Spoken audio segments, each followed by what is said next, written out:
आज के इस वीडियो में देखिए, आज हम कक्षा 11वीं विषय भूगोल का सेट भी कंप्लीट करेंगे। इसके पहले मैं आप सभी को सेट ए पिछले वीडियो में बता चुकी हूँ। यदि आपने पिछला वीडियो नहीं देखा है तो आप उसको देख लीजिएगा, क्योंकि उसमें मैंने सेट ए अच्छे से पूरा कंप्लीट करवाया है। तो चलिए हम वीडियो को शुरू करते हैं और सेट बी को कंप्लीट करते हैं।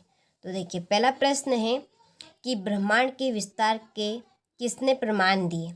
तो ब्रह्मांड के जो विस्तार है उसके जो प्रमाण दिए वो किसने दिए हैं, तो इसका आंसर रहेगा आपका एडविन हप्पल ने। ठीक है। दूसरा है, फ्योर्ड तट का निर्माण किसके द्वारा होता है। तो जो फ्योर्ड तट है उसका निर्माण किसके द्वारा किया गया है, तो इसका आपका आंसर रहेगा तरंग व धाराओं के द्वारा। तीसरा है, निम्नलिखित में किस प्रक्रिया द्वारा वायुमंडल मुख्यतः गर्म होता है।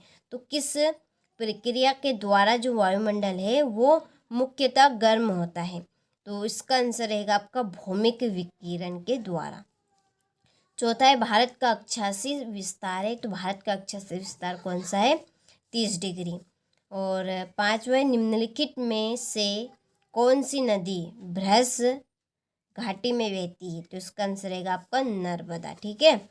और छठा है, ज्वारी वनों का मुख्य वृक्ष है। तो ज्वारी वनों का मुख्य वृक्ष कौन सा है, सुंदरी या मैनग्रोव। ठीक है, ये ऑप्शन में आपको दिए जा सकता है, तो इसका नाम भी आप जरूर याद रखिएगा। तो ज्वारी वनों का मुख्य वृक्ष है कौन सा है, सुंदरी या मैनग्रोव।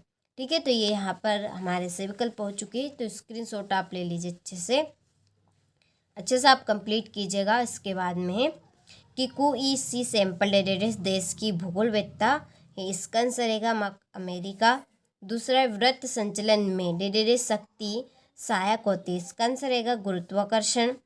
और तीसरा, समुद्र तल पर औसत वायुमंडलीय दाब डेटाबेस मिलीबार है, इसका आंसर रहेगा 1013.2।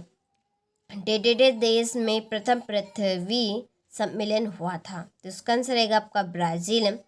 हिमालय की गिरिपथ पर डेटाबेस वन पाए जाते हैं, पूर्णपाती। कर्नाटक राज्य में पूर्व मानसून वर्षा डेटाबेस को कहते हैं, इसका आंसर रहेगा आम्र वर्षा। ठीक है। चलिए, तो स्क्रीनशॉट आप ले लीजिए अच्छे से और अच्छे से आप कंप्लीट कर लीजिए। इसके बाद में हमारा अगला प्रश्न है, यहाँ पर दिया गया है सही जोड़ी बनाइए। ठीक है। पहली जोड़ी आपकी स्थल मंडल की आपकी जोड़ी रहेगी कौन सी, भू प्रॉपर्टी व मेटल का ऊपरी भाग। दूसरी है अंतर्जनिक जो बल है वो कौन सा है आपका, भू आकृति निर्माण। पृथ्वी का कब्बल, इसका आंसर जलवाष्प। भारत का क्षेत्रफल है 32.8 लाख वर्ग किलोमीटर है। ठीक है, जरूर याद रखिएगा इसको। भारत का जो क्षेत्रफल है वो कितना है, तो इसका आंसर है आपका 32.8 लाख वर्ग सेंटीमीटर है।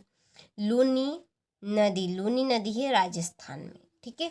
चलिए, तो स्क्रीनशॉट आप अच्छे से लें और अच्छे से आप कंप्लीट करें। इसके बाद में एक वाक्य में उत्तर। पहला है कि भूकंप मापी यंत्र को क्या कहते हैं, तो भूकंप मापी यंत्र को सिस्मोग्राफ कहते हैं। दूसरा है, चट्टानों का अपने स्थान पर चटकता या टूटना क्या कहलाता है, अपक्षय कहलाता है। कौन सी गैस मुख्य रूप से ग्रीन हाउस प्रभाव के लिए उत्तरदायी है, तो CO2 यानी कार्बन डाइऑक्साइड। इसके बाद में भारत और श्रीलंका के बीच कौन सी जल संधि है, पाक जल संधि है।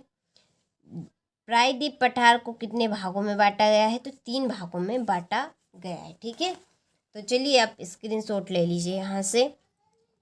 इसके बाद में सत्यासत्य। पहला है, द्वैतवाद यानी भूगोल की एक प्रमुख विशेषता है, तो ये सत्यवाद है। दूसरा है, निहारिका परिकल्पना गणितज्ञ लाप्लेस ने प्रस्तुत की है, सत्य है।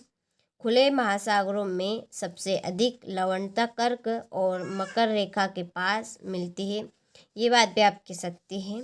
चौथा है, विषैले रसायनों के उपयोग से पर्यावरण प्रदूषित होता जा रहा है। ठीक है, तो ये आपका सत्य है। भारत के मध्य से कर्क रेखा गुजरती है, ये आपका सत्य है। अरब सागर का समुद्री जलमार्ग मुंबई को श्रीलंका से जोड़ता है, तो ये आपका सत्य रहेगा। ठीक है, चलिए तो स्क्रीनशॉट आप अच्छे से ले लीजिए और अच्छे से आप कंप्लीट कर लीजिए। अब बढ़ते हैं हम अगले प्रश्न की ओर। तो देखिए अगला हमारा प्रश्न है, भौतिक भूगोल क्या है, जलवाष्प किसे कहते हैं और जैव विविधता क्या है, भारत की आकृति किस प्रकार की होती है, भारतीय उपमहाद्वीपीय के देशों के नाम, भारत में ठंडा मरुस्थल कहाँ स्थित है, इस क्षेत्र की प्रमुख श्रेणियों के नाम बताइए, या अपवाह तंत्र किसे कहते हैं। ठीक है, चलिए तो आप स्क्रीनशॉट ले लीजिए और इस पेपर की हमने पूरी पीडीएफ तैयार कर ली है। पीडीएफ के लिए आप सभी को डिस्क्रिप्शन में नंबर मिलेंगे, आप उन नंबर से कांटेक्ट कर लीजिए, आपको पूरी जानकारी मिल जाएगी। तो 12वां प्रश्न है, प्राकृतिक आपदा एवं विपत्तियों में क्या अंतर है, वायुमंडल में क्षोभ मंडल का महत्व लिखिए, महासागरीय उच्चावचन की प्रमुख लघु आकृतियों का वर्णन कीजिए।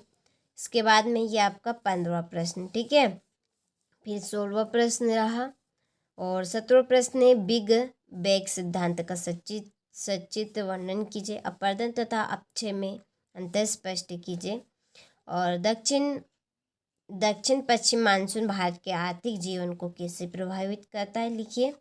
और ये आपका क्वेश्चन नंबर 20। ठीक है, भारत के मानचित्र पर निम्नलिखित को दर्शाएं, मुंबई, शिवालिक पर्वत, चिल्का झील और कर्क रेखा। ठीक है, चलिए तो आप सभी ने अच्छे से इन प्रश्नों का स्क्रीनशॉट ले लिया होगा, तो आप अच्छे से कंप्लीट कर लीजिए।